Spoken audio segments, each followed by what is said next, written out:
वअबशिरू बिलजन्नति अल्लती कुंतुम तुअदून।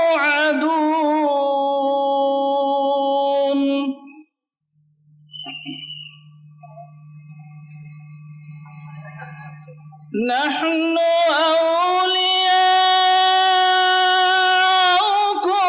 Fill हयाति दुनिया व fill आखिरह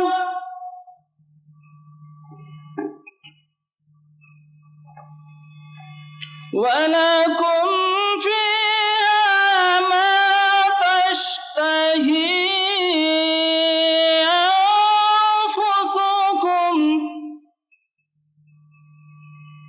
वलकुम फीहा मा तद्दऊन।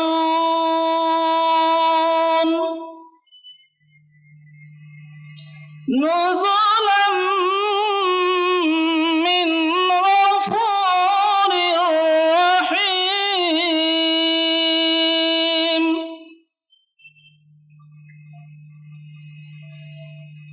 वमन अहसनु क़ौलन मिम्मन दआ इलल्लाह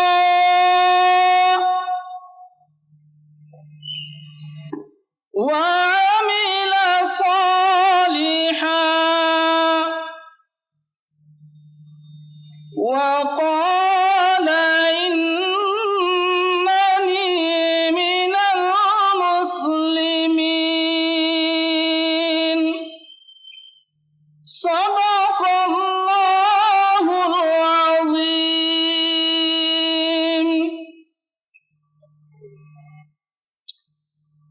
मोहतरम हज़रात, अभी मैंने आप लोगों के सामने जिन आयतों की तिलावत की है उसका तर्जुमा समाअत फरमाएं। मैं पनाह मांगता हूँ अल्लाह की शैतान मरदूद से।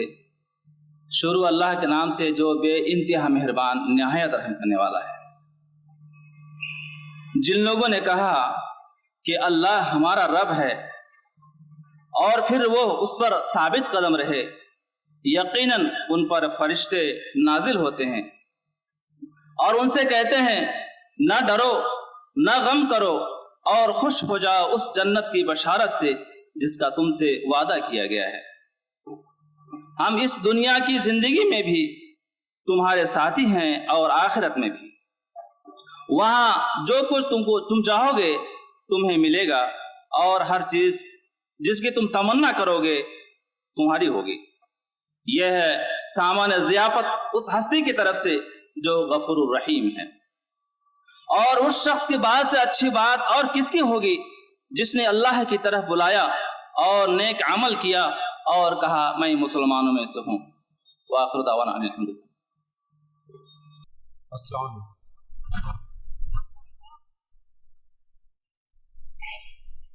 है मुज़तरिब सी तमन्ना के एक नात कहूँ मैं अपने ज़ख़्मों के उल्शन से ताज़ा फूल चुनूं। फिर उन पे शबनमे अश्के सहर गही छिड़को। फिर उनसे शार की लड़ियाँ हीरो के नज़ीर करूँ। मैं एक नात कहूँ सोचता हूँ कैसे कहूँ न सामने कोई मंज़िल न रास्ता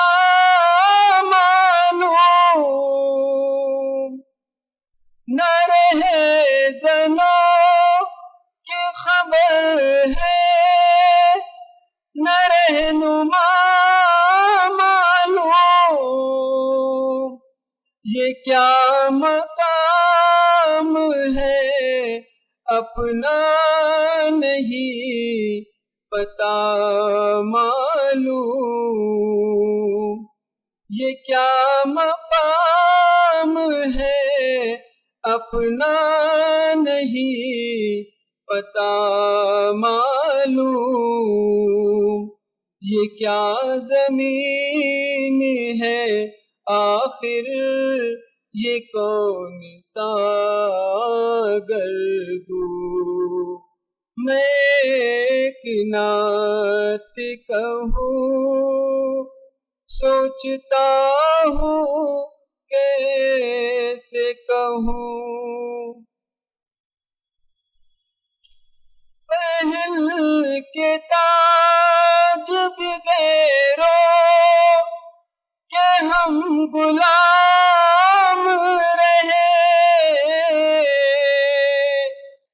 फलक पे उड़ के भी शाही असीर दाम रहे,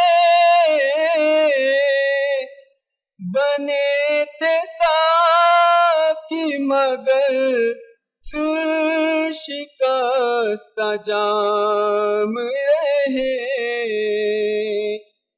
बने थे साकी मगर फिर शिकस्ता जाम रहे, दिलो निगाह पे तारीफ रंगियों का फसू। मैं एक नात कहूँ सोचता हूँ कैसे कहूँ। ये तेरे इश्क के दावे ये जज्बे बीमार, ये अपनी गर्मी गुफ्तार पस्ती किरदार, रवा ज़बानों पे अशियार खो गई तलवार, रवा ज़बानों पे अशियार खो गई तलवार, हसीन लफ्ज़ों के अंबार उड़ गया मज़मून। मैं एक नात कहूँ सोचता हूँ कैसे कहूँ। अकीदते भी तेरे साथ काफिरी भी पसंद, कबूल नुक्ते तौहीद बुतगिरी भी पसंद, तेरे अदू की गली में गदागरी भी पसंद, तेरे अदू की गली में गदागरी भी पसंद, नकार साज खिरद है न हश्र खेज जुनू। मैं एक नात कहूँ सोचता हूँ कैसे कहूँ। तेरे मकाम की अजमत भुला के बैठे हैं, तेरे पयाम की शम्अएं बुझा के बैठे हैं, तेरे निजाम का खाका उड़ा के बैठे हैं, तेरे निजाम का खाका उड़ा के बैठे हैं। ज़मीर शर्म से पुरदाग क़ल्ब है महज़ूब। मैं एक नात कहूँ सोचता हूँ कैसे कहूँ, है मुज़तरिब सी तमन्ना के एक नात कहूँ। मैं अपने ज़ख्मों के गुलशन से ताज़ा फूल चुनूं, फिर उन पे शबनमे अश्क़े सहर गही छिड़कूं, फिर उनसे शार की लड़ियाँ पिरो के नज़ीर करूं। मैं एक नात कहूँ सोचता हूँ कैसे कहूँ।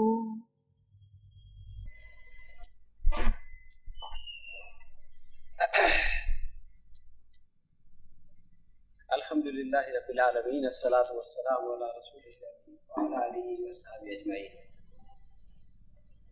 क़ाल अल्लाहु तआला फ़िल क़ुरआनिल मजीद वल फ़ुरक़ानिल हमीद, अऊज़ु बिल्लाहि मिनश शैतानिर रजीम, बिस्मिल्लाहिर रहमानिर रहीम। कुंतुम खैरा उम्मतिन उख़रिजत लिन्नास तअमुरूना बिल मारूफ़ व तनहौना अनिल मुनकर व तु'मिनूना बिल्लाह, सदक़ल्लाहु मौलाना अज़ीम।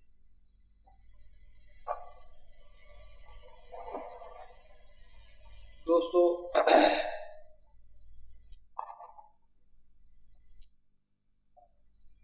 हालात हाज़रा और मिल्लत का इज्तिमाई किरदार दरअसल मुल्क की मौजूदा सूरत हाल के हवाले से ये हमारा पसंदीदा उन्वान है। पसंदीदा उन्वान से मुराद ये है कि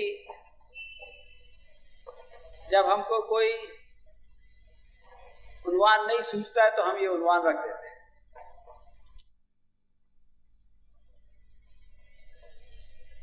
इस उन्वान का एक मसला ये है कि हम मुल्क की सूरत हाल के नाम पर मिल्लत की हालत ज़ार बयान करते हैं आमतौर से, और वो अमीर हमजा की दास्तान इतनी तवील होती है कि खत्म होने से पहले चिट्ठी आ जाती है। समझते हैं ना, चिट्ठी कि भाई आपका वक्त खत्म हो गया। तो जब वो चिट्ठी आती है तो हम लोग इज्तिमाई किरदार के हवाले से एक आयत पढ़ देते हैं जो मैंने शुरू में पढ़ी, आप लोगों ने बहुत मर्तबा सुना होगा। तो दोस्तों, आज असल में हम लोग इसको तकसीम कर लेते हैं उन्वान को दो हिस्सों में। पहला उन्वान है हालात हाज़रा। इसके ताल्लुक से मैं कुछ बातें आप लोगों के सामने रखूंगा इंशाअल्लाह। उसके बाद इज्तिमाई किरदार के मुताल्लिक अमीर हल्का मोहतरम कुछ बातें आप लोगों के सामने रखेंगे, और फिर जो कमी बेशी होगी उसको अमीर जमात पूरा कर देंगे अपनी बात के साथ। तो मुल्क की मौजूदा सूरत हाल के बारे में मेरी राय पहले थोड़ी सी मुख्तलिफ थी, अब बदल गई है। जो लोग मेरे मज़ामिन पढ़ते होंगे उनको थोड़ी सी हैरत होगी। अब मेरी राय ये है कि वतन अजीज में अच्छे दिन आ चुके हैं। अब आप पूछेंगे कि सलीम, तुम्हारा दिमाग तो ठीक है। तो मेरा जवाब यह है कि पहले आप ये जान लीजिए कि किसके अच्छे दिन आ चुके हैं। मैंने आपको ये नहीं बताया कि किसके अच्छे दिन आ चुके हैं, मैंने सिर्फ ये कहा कि अच्छे दिन आ चुके हैं। दोस्तों, ये अच्छे दिन एक ऐसा एक ज़रबुल मिसल बन गया अब तो, इसके बारे में कुछ बताना नहीं पड़ता, लोग सुनते हैं समझ जाते हैं। तो हमारे वजीर आजम जब इंतखाबी मुहिम चला रहे थे, इलेक्शन कैंपेन कर रहे थे, तो वो ये कहते थे अच्छे दिन आने वाले हैं। आम लोग ये समझते थे कि हमारे अच्छे दिन आने वाले हैं, लेकिन वो ये नहीं जानते थे कि उनके दरमियान एक गौतम अडानी नाम का आदमी भी बैठा हुआ है और होने वाले वजीर आजम आम लोगों से नहीं बल्कि उससे मुखातब है कि भाई तुम्हारे अच्छे दिन आने वाले हैं। तो इसी हवाले से मैं ये कह रहा हूं कि अच्छे दिन जो है वो आ चुके हैं। वजीर आजम ने अपना वादा पूरा कर दिया। आपको ये जान के खुशी होगी कि दुनिया के अमीर तरीन लोगों की जो फहरिस्त है उसमें गौतम अडानी दूसरे नंबर पे है। आज तक किसी हिंदुस्तानी को ये एजाज हासिल नहीं हुआ कि वो दुनिया की इस फहरिस्त में दूसरे नंबर पे पहुंच जाता। उसकी वजह यह है कि पिछले 8 साल में अडानी जी का जो असासा था उसमें 20 गुना यानी 2000% का इजाफा हुआ है। अब इससे अच्छे दिन जो है वो कैसे हो सकते हैं कि उनके पास जो एसेट था वो 7.3 लाख करोड़ था। 7.3 लाख करोड़ था, मैं कह रहा हूं, और अब वो जो है 136.1 लाख करोड़ हो गया। यानी मुकेश अंबानी भी जो है वो पीछे रह गए। तो दोस्तों, ये जो चमत्कार है अच्छे दिन का, ये कैसे हुआ? ये सवाल आपके जहन में आता होगा। तो इसके पीछे 2 बातें हैं। मरकजी हुकूमत ने जो है कुछ शोबों को खुद कफील बनाने का फैसला किया और कुछ जो पब्लिक सेक्टर था, जो गवर्नमेंट सेक्टर था, उसको निजी हाथों में प्राइवेट सेक्टर बनाने का फैसला किया। और इन दोनों फैसलों का सबसे ज्यादा फायदा इन्हीं को मिला, अडानी जी को। मसलन सरकार ने यह फैसला किया कि हमारे यहाँ ग्रीन एनर्जी होनी चाहिए। ये जो बिजली जलती है, ये जो पावर प्लांट में बनती है, तो उससे पोल्यूशन होता है, आलूदगी होती है। तो अगर ये सूरज से बनाई जाए तो जनाब इससे पोल्यूशन नहीं होगा। यह सरकार का एक फैसला था। अडानी जी ने दूसरा फैसला किया कि हम जो है वो अडानी ग्रीन नाम की एक कंपनी बनाएंगे जो पैनल बनाएगी, और सारे ऑर्डर उसको आ गए और अडानी ग्रीन जो है वो अडानी ग्रुप की सबसे बड़ी कंपनी बन गई। सबसे ज्यादा मुनाफा उसने कमा लिया। इसी तरह सरकार ने सोचा कि ये एयरपोर्ट चलाने में बहुत नुकसान होता है, तो ये प्राइवेट हाथों में दे देना चाहिए। तो हिंदुस्तान के सब अच्छे अच्छे एयरपोर्ट, बंबई का एयरपोर्ट भी उसमें शामिल है, लखनऊ का भी उसमें शामिल है, वो सब अडानी जी को मिल गए।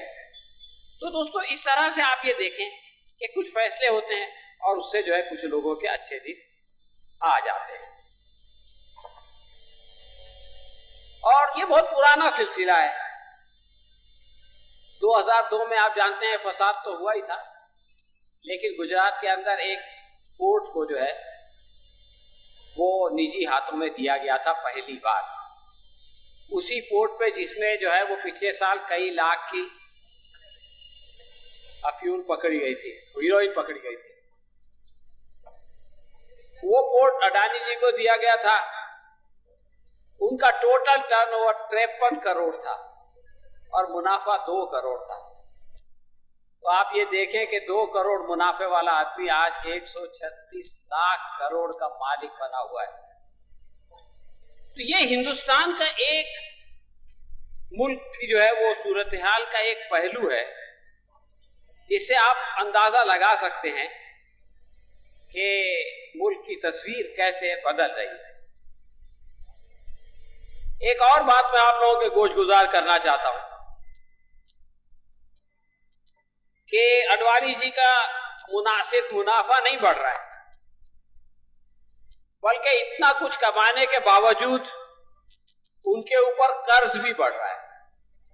5 साल पहले उनके ग्रुप पे 1 लाख करोड़ कर्ज था, अब 2.2 लाख करोड़ हो गया। 2.2 लाख करोड़ एक आदमी कर्जदार है। अगर वो नीरव मोदी की तरह हिंदुस्तान छोड़ के चला जाए तो हमारी कौमी मईशत का क्या होगा, आप लोग सोच सकते हैं। तो दोस्तों, ये एक ऐसी गंभीर सूरत हाल है जिस पर आमतौर से गुफ्तगू नहीं होती। एक दूसरी सूरत हाल देखें। अभी पिछले दिनों भुखमरी के हवाले से एक बैनुल अक़वामी रिपोर्ट आई। उसमें पता चला कि दुनिया के जो 119 ममालिक हैं जिनका जायजा लिया गया, उसमें हिंदुस्तान 107वें नंबर पे है। यानी आप सोचिए, सिर्फ 12 ममालिक ऐसे हैं जो इस मैदान में हमारे बाद है। हुकूमत ने उसको डिनाई किया, वो तो करना ही था, लेकिन इससे हकायक नहीं बदलते। मैं आपको बताऊं कि आज से 8 साल पहले जब मनमोहन सिंह गए थे तो उस वक्त हिंदुस्तान 55वें नंबर पे था। यानी भुखमरी के मामले में मुल्क 55वें नंबर पे है, और फिर वो हालत बिगड़ते बिगड़ते ये हुई कि मुल्क 107वें नंबर पे पहुंच गया। आज हमारा मुल्क दुनिया की 5वीं सबसे बड़ी मईशत है। हमारा पड़ोसी मुल्क पाकिस्तान दुनिया की 40 बड़ी मईशत में शामिल नहीं है। दूसरा पड़ोसी नेपाल दुनिया के 100 बड़ी मईशत में भी शामिल नहीं है। इसके बावजूद ग्लोबल हंगर इंडेक्स में नेपाल का नंबर 81 नंबर पे है। यानी हम लोग 107 पे है, वो 81 पे है। पाकिस्तान 99 पे है। आपने श्रीलंका के बारे में सुना होगा, पिछले दिनों वहां पर हुकूमत बदल गई, लोगों ने हुकूमत को बदल दिया। वहां भी भुखमरी की हालत ये है कि वो 64वें नंबर पे है। यानी जहां पे लोग इतने ज्यादा परेशान है, वहां भी भुखमरी इतनी कम है कि वो 64वें नंबर पे है, और हमारे यहाँ इतनी खुशहाली है जिसके बावजूद हम लोग 107वें नंबर पे। तो दोस्तों, ये भी एक सोचने वाली बात है। आप ये कहेंगे कि तुम अफगानिस्तान के बारे में क्यों नहीं बोलते, वो भी दूर का पड़ोसी है। एनआरसी में वहां से आने वालों के लिए भी गुंजाइश रखी गई है। अफगानिस्तान 109 नंबर पे है। हमारे और उसके बीच में एक मुल्क है। अफगानिस्तान 40 साल तक जो है वो जंग में रहा है, और अफगानिस्तान की हालत पिछले साल के मुकाबले इस साल बेहतर हुई है, और हमारी हालत पिछले साल के मुकाबले इस साल बदतर हुई है। तो दोस्तों, ये जो सूरत हाल है मुल्क की, ये जो तल्ख हकायक है, इस पर हमारा मीडिया गुफ्तगू नहीं करता कि दुनिया में 82 करोड़ लोग जो है वो ग़िज़ाई किल्लत का शिकार हैं, और उसमें से 22 करोड़ लोग यानी 1/4 हमारे मुल्क में रहते हैं। ये बहुत अफसोसनाक सूरत हाल है कि इस मुल्क के 15% लोग जो है वो भूखे सोने पे मजबूर हैं।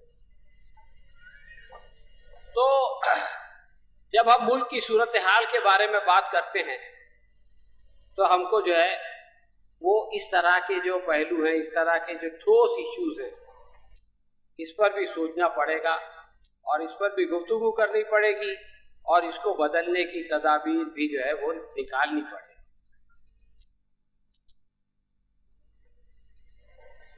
मुसलमानों का जहां तक सवाल है, मुसलमान भी इस मुल्क में रहते हैं, तो जब हम मुल्क की सूरत हाल के बारे में बात करेंगे तो मुसलमानों की बात भी करनी पड़ेगी। मुसलमानों के हवाले से जो सबसे ताजा खबर है वो इंद्रेश कुमार की खबर है। इंद्रेश कुमार निजामुद्दीन, हजरत निजामुद्दीन की दरगाह पे गए दिवाली का दीपक जलाने के लिए। वजीर आजम अयोध्या जाते हैं, इंद्रेश कुमार जो है वो निजामुद्दीन आते हैं और वहां पर आके उन्होंने कहा कि वे इत्तेहाद का पैगाम दिया और सारे मज़ाहिब के एहतराम की बात की और फिर ये कहा शुक्रवार यानी जुमा को पत्थरवार यानी पत्थरबाजी करने वाला दिन बनाने से रोका जाना चाहिए। यानी वो ये कह रहे हैं कि मुसलमान जो है वो शुक्रवार को मुसलमानों ने पत्थरवार बना दिया। इंद्रेश कुमार के ऊपर जो है वो बम धमाके का इल्जाम था। तो जो आदमी बम धमाके का मुलजिम था उसको जो है वो पत्थरबाजी से परेशानी है। ये एक हैरत की बात है। दूसरी हैरत की बात यह है कि इंद्रेश कुमार को सोचना चाहिए कि अगर वो शुक्रवार को पत्थरवार बनाने से बचाना चाहता है तो वो शुक्रवार पत्थरवार बना क्यों? वो शुक्रवार पत्थरवार इसलिए बना था कि उसके अपने परिवार की एक तर्जुमान ने नबी करीम सल्लल्लाहु अलैहि वसल्लम के ताल्लुक से गुस्ताखाना कलमात जो है वो टेलीविजन पे कहे थे।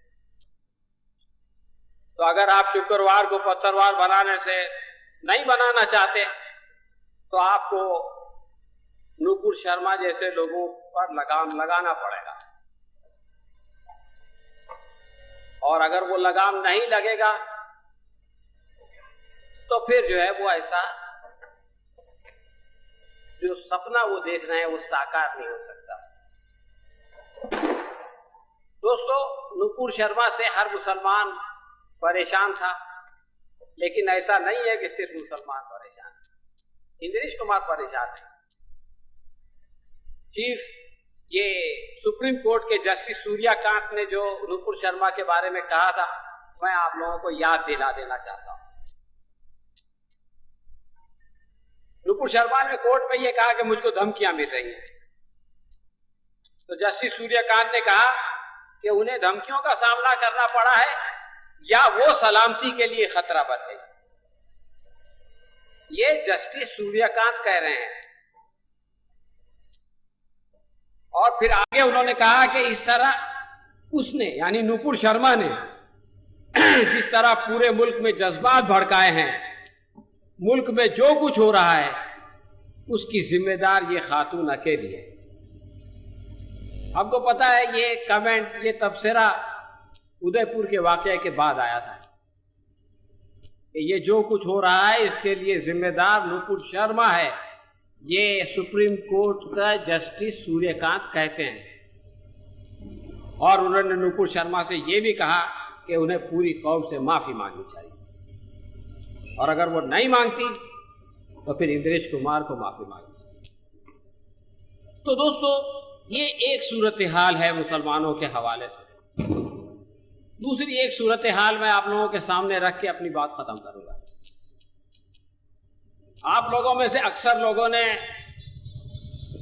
मुसलमानों के जीनोसाइड के हवाले से, मुसलमानों की नस्ल कशी के हवाले से एक अमेरिकी प्रोफेसर की वीडियो देखी होगी जो ये कहते हैं कि कुल 10 स्टेजेस है, 10 मरहले हैं जिनसे गुजरने के बाद नस्ल कशी हो जाती है। और वो ये बताते हैं कि उसमें से 8 मरहले गुजर चुके हैं या 9 मरहले गुजर चुके हैं। बस एक मरहला गुजरेगा और उसके बाद हिंदुस्तान में मुसलमानों की नस्ल कशी हो जाएगी। और ये जो मामला है इसने बहुत सारे लोगों को फिक्रमंद कर दिया है। करना भी चाहिए, लेकिन इसकी हकीकत में जाने की जरूरत है दोस्तों। हिंदुस्तान में जो लोग मुसलमानों की नस्ल कशी की बात करते हैं, उनमें से एक यति नरसिंहानंद है। उसी की बयान के बाद जो है ये सिलसिला गर्म हुआ मीडिया में। पिछले साल 19 दिसंबर को जो धर्म संसद हुई थी उत्तराखंड में इलेक्शन से पहले, उसमें उसने जो है वो हथियार उठाने की बात की थी और नस्ल कशी की बात की थी। उसने कहा था कि मेरे पास जो है वो 1000 नौजवान आ जाएं तो मैं जो है वो हिंदुस्तान में मुसलमानों की नस्ल कशी कर दूंगा। 1000 लोग या 10,000 लोग 20 करोड़ लोगों को ख़त्म कर देंगे। ये बात आपकी समझ में आती है? अगर आती है तो आप मुझको समझा दीजिए, मेरी समझ में नहीं आती। अच्छा, फिर वो ये भी कहता है खुद यति नरसिंहानंद कि जब हमें मदद की ज़रूरत थी तो हिंदू बरादरी ने हमारी मदद नहीं की। यानी खुद हिंदू बरादरी उसके साथ नहीं है। ये बात हम नहीं कहते, यति नरसिंहानंद इसी तरह जैसे मैं आपके सामने तकरीर कर रहा हूं उसी तरह उसने अपनी तकरीर में कही। उसको मिसाल देने के लिए कोई आदमी नहीं मिला तो उसने मिसाल जो है वो श्रीलंका के प्रभाकरण की थी कि नौजवानों को प्रभाकरण जैसे बनना चाहिए। और फिर उसने कहा कि अगर कोई नौजवान प्रभाकरण जैसा बनता है तो मैं उसको 1 करोड़ रुपया दूंगा। तो क्या इस तरह से रुपया बांट के लोग जो है वो हिंदुस्तान में मुसलमानों की नस्ल कशी करा देंगे? और उसने कहा कि अगर 1 साल तक काम करेगा, उसको उम्मीद नहीं है कि 1 साल तक काम करेगा, तो मैं उसको 100 करोड़ दूंगा। 100 करोड़ उसके पास आएंगे कहां से? ये एक बहुत बड़ा सवाल है दोस्तों। तो मैं आपसे ये कहना चाहता हूं कि ये जो नस्ल कशी की वीडियोस हम देखते हैं और बहुत ज्यादा परेशान हो जाते हैं, तो हमको जो है उसके बारे में गौर करना चाहिए कि ये क्यों इस तरह की बातें की जाती हैं।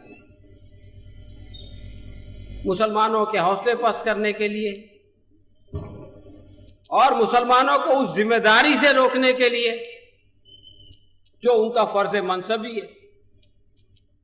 अगर इस मकसद के लिए इस तरह की बातें होती हैं तो हमको कम से कम उस पर यकीन नहीं करना चाहिए और उसको फैलाना नहीं चाहिए। दोस्तों, आज हिंदुस्तान का मुसलमान एक आजमाइशी दौर से गुजर रहा है, इससे इनकार नहीं है। मैं आप लोगों को किसी खुशफहमी का शिकार नहीं करना चाहता। मैं ये नहीं कहना चाहता कि बागों में बहार है, कोई प्रॉब्लम नहीं है। मसाइल हैं, सीरियस किस्म के मसाइल हैं, लेकिन मुसलमानों का आजमाइश में आना कोई पहली बार नहीं हुआ। आप देखिए ग़ज़वा अहज़ाब का जो मंजर कुरान मजीद में पेश किया गया है, सूरह अहज़ाब में आप उसको पढ़िए। अल्लाह तबारक तआला फरमाता है कि ऐ लोगों जो ईमान लाए हो, याद करो अल्लाह के एहसान को जो उसने तुम पर किया। जब लश्कर तुम पर चढ़ाए तो हमने एक सख्त आंधी भेजी और ऐसी फौजें रवाना की जो तुमको नहीं नजर आती। दोस्तों, ये जो वजूदियत का खतरा है, एग्जिस्टेंस का खतरा है, ये खतरा उस वक्त कितना था आप इसका अंदाजा लगाएं कि सारी दुनिया के मुसलमान एक शहर में आबाद थे और उनको खत्म करने के लिए सारे कबाइल एक साथ आ गए थे। और जो मुसलमानों के हलीफ थे यहूदी, उनको भी उन्होंने अपने साथ तोड़ के मिला लिया। ये जो दोनों तरफ से की बात हो रही है ना, शुमाल जुनूब की, अरब के सारे कबाइल एक तरफ खड़े हैं और दूसरी तरफ जो हलीफ है वो उसकी भी नीयत डांवाडोल हो चुकी है, वो भी उनसे मिल चुका है। कितना बड़ा खतरा था दोस्तों उस वक्त, इसका अंदाजा लगाइए। आज दुनिया के 57 ममालिक में मुसलमान अक्सरियत में हैं। आप इसका मवाजना कीजिए उन हालात से तो आपको उन हालात की संगीनी का अंदाजा होगा। लेकिन जो लोग इस इरादे से आए थे, क्या वो अपने मकसद में कामयाब हो? अल्लामा इकबाल ने कहा ना, तू न मिट जाएगा ईरान के मिट जाने से, नशे मैं को ताल्लुक नहीं पैमाने से, है आया यूरिशे तातार के अफसाने से, पासबा मिल गए काबे को सनम खाने। तो मिल्लत के सिलसिले में मिल्लत का जो तवक्कल है अल्लाह तबारक ताला पर, मिल्लत का जो भरोसा है, और मिल्लत को जो अल्लाह तबारक ताला की मदद और नुसरत हासिल होती है, जिसकी वजह से मिल्लत जो है वो हमेशा आजमाइशी हालात में मुकाबला करती रही है, सीना सफर रही है, हमको उसको भी याद रखना चाहिए। पिछले 1400 साल के अंदर स्पेन के अलावा और भी बहुत सारे वाक़यात हुए। सिर्फ एक वाक़े को बार बार दोहराने से कोई फ़ायदा नहीं है। ये उम्मत आज जो है वो दूसरे नंबर पर है पूरी दुनिया में, लेकिन जो अंदाज़ा है, जो प्रेडिक्शन है, उसके मुताबिक 2060 तक मुसलमान दुनिया की सबसे बड़ी कौम होगी। इस मिल्लत का एक एसेट और मैं बताता हूँ आपको, जो दुनिया में गैर मुस्लिमीन हैं उनके अंदर जो एवरेज एज है, औसत उम्र, वो 32 साल है, और मुसलमानों की एवरेज एज 24 साल है। यानी नौजवानों के हवाले से जो इस दुनिया में तब्दीली लाने वाली ताकत है, उसके हवाले से भी जो है वो मिल्लत एक बेहतर पोजीशन में है। तो इस बात को हमको अपने सामने रखना चाहिए। दोस्तों, जब आजमाइश आती है तो यकीनन उसके असरात पड़ते हैं। हम जैसे कमज़ोर ईमान वालों पे उसके असरात बहुत ज़्यादा पड़ते हैं, और हमारी हालत क्या होती है अल्लाह तबारक ताला ने उसको भी कुरान मजीद में बयान किया है। अल्लाह तबारक ताला फरमाता है कि जब ऊपर से और नीचे से तुम पर चढ़ आए, जब खौफ के मारे आंखें पथरा गई, कलेजे मुंह को आ गए, और तुम लोग अल्लाह के बारे में तरह तरह के गुमान करने लगे। दोस्तों, ये कैफियत को पढ़ो तो ऐसा लगता है कि अल्लाह तबारक ताला हमारी कैफियत को बयान फरमा रहा है कि खौफ से हमारी आंखें पथरा जाती है, कलेजे मुंह को आते हैं, और हम तरह तरह के गुमान करने लगते हैं, न सिर्फ अपने बारे में बल्कि अल्लाह तबारक ताला के बारे में। अल्लाह तबारक ताला फरमाते हैं कि उस वक्त ईमान लाने वाले खूब आजमाए गए और बुरी तरह हिला मारे गए। इस आयत के बाद कुरान मजीद में वो मशहूर आयत आती है जिसको अक्सर और बेशतर सीरत के जलसों में पढ़ा जाता है, लेकिन उसका सयाग और सबाक नहीं बताया जाता। इस आयत के बाद आती है वो आयत कि तुम्हारे लिए, तुम लोगों के लिए अल्लाह के रसूल में एक बेहतरीन नमूना है, हर उस शख्स के लिए जो अल्लाह और यौम आखिर का उम्मीदवार हो और कसरत से अल्लाह को याद करे। तो दोस्तों, इस सिचुएशन में नबी करीम सल्लल्लाहु अलैहि वसल्लम का नमूना क्या है?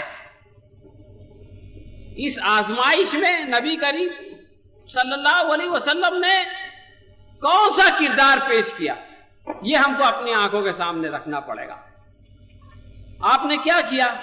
सबसे पहले तो आपने जो है वो अपना हौसला बरकरार रखा, और जब पता चला कि एक हलीफ जो है वो दुश्मनों से मिल गया है,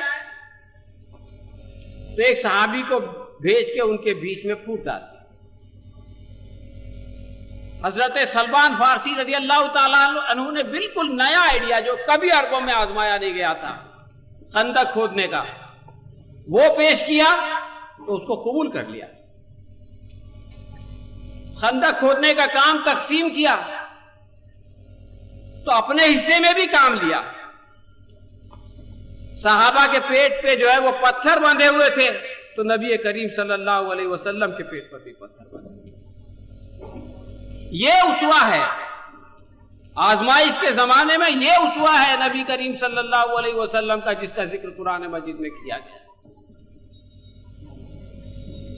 तो दोस्तों, जब एक चट्टान नहीं टूट रही थी तो लोगों ने नबी करीम सल्लल्लाहु अलैहि वसल्लम को बुलाया। आपने उस चट्टान को तोड़ा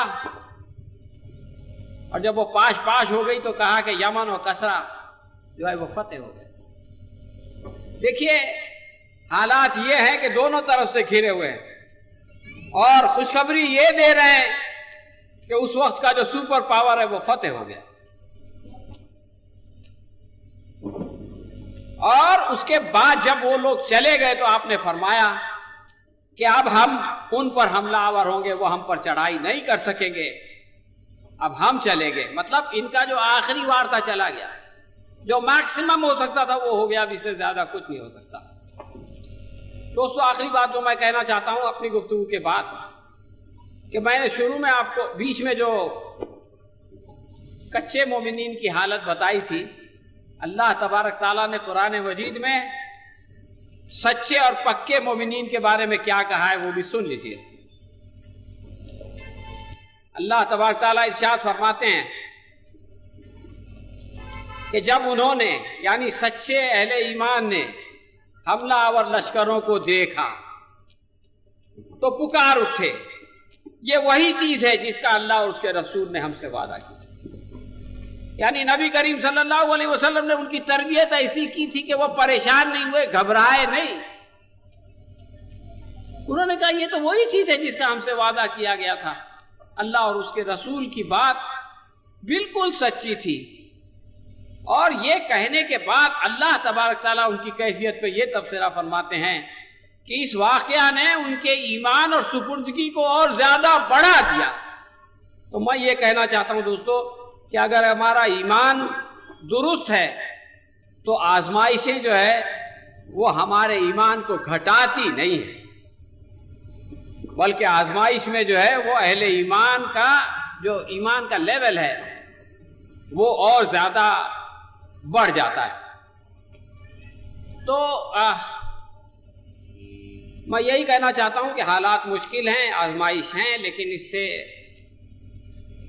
घबराना नहीं चाहिए, बल्कि उसी तरीके से इसका मुकाबला करना चाहिए जैसा कि नबी करीम सल्लल्लाहु अलैहि वसल्लम ने किया था। और एक शेर के साथ मैं अपनी गुफ्तगू ख़त्म करता हूँ।